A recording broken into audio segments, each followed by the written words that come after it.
अधिवेशनाचा उद्या अखेरचा दिवस आहे।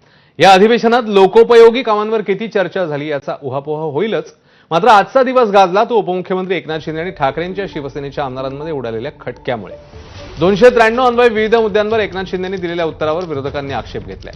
शिंदे फक्त मुंबईपुरतं बोलतायत असा आरोप करताना ठाकरेंच्या शिवसेनेचे आमदार भास्कर जाधव यांनी हरकतीचा मुद्दा उपस्थित केला, तसंच बोलण्याचाही प्रयत्न केला। मात्र विधानसभा अध्यक्ष राहुल नार्वेकरांनी भास्कर जाधव यांना परवानगी दिली नाही, त्यामुळे ठाकरेंच्या शिवसेनेचे आमदार आक्रमक झाले।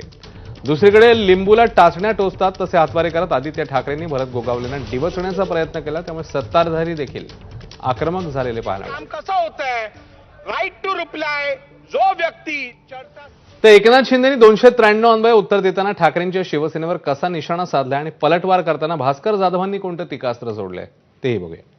कोविडमध्ये खिचडी चोरणारे, डेड बॉडी बॅग चोरणारे, कोविडमध्ये कोणावर आरोप करता तुम्ही?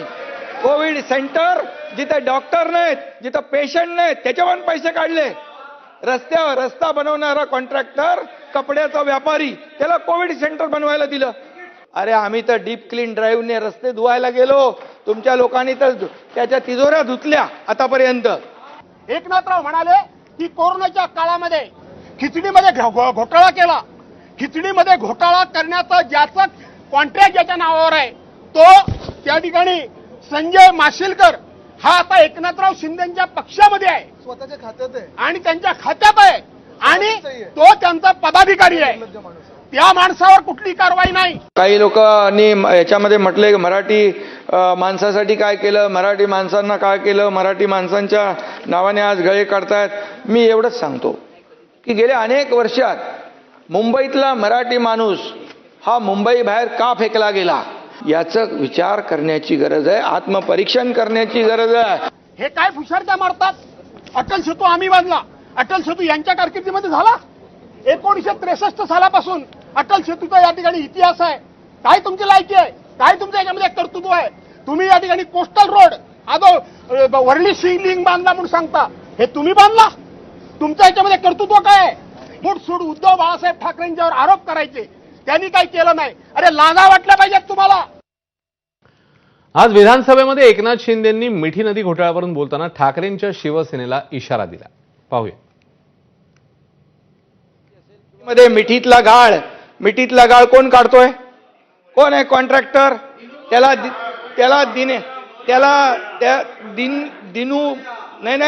दिनू मोरे नाही दिसला, मराठी माणूस नाही दिसला, दिनू मोरिया दिसला। आता त्या मोर्याने तोंड उघडलं तर कितीतरी लोकांचा मोर्या होईल।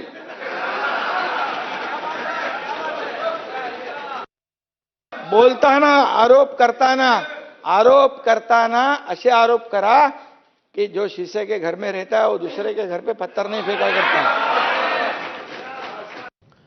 दरम्यान काहीच दिवसांपूर्वी घरामध्ये अघोरी पूजा करणारे शिंदेंच्या शिवसेनेचे आमदार आणि रोहयो मंत्री भरत गोगावले यांची व्हिडिओ क्लिप व्हायरल झालेली, त्याचाच आधार घेत आदित्य ठाकरेंनी जोरदार हल्लाबोल केला, तर एकनाथ शिंदेंना त्यांनी पुन्हा एकदा एहसान फरामोश आणि गद्दार म्हणून डिवचलं।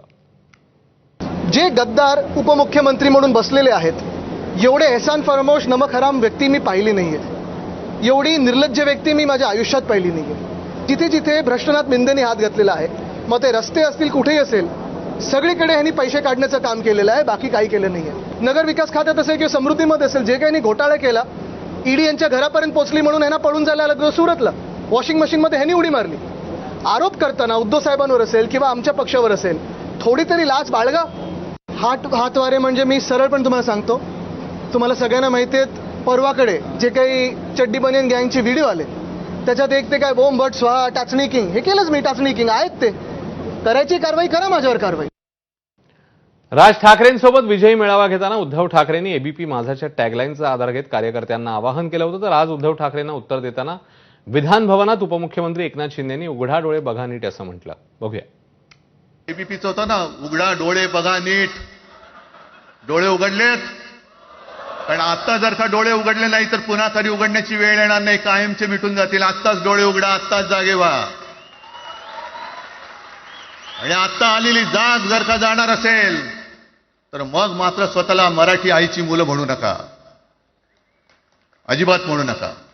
गालिब ता उम्र ये भूल करता रहा, कालिबता उम्रे भूल करता रहा, धूल चेहरे पर थी, आईना साफ करता रहा.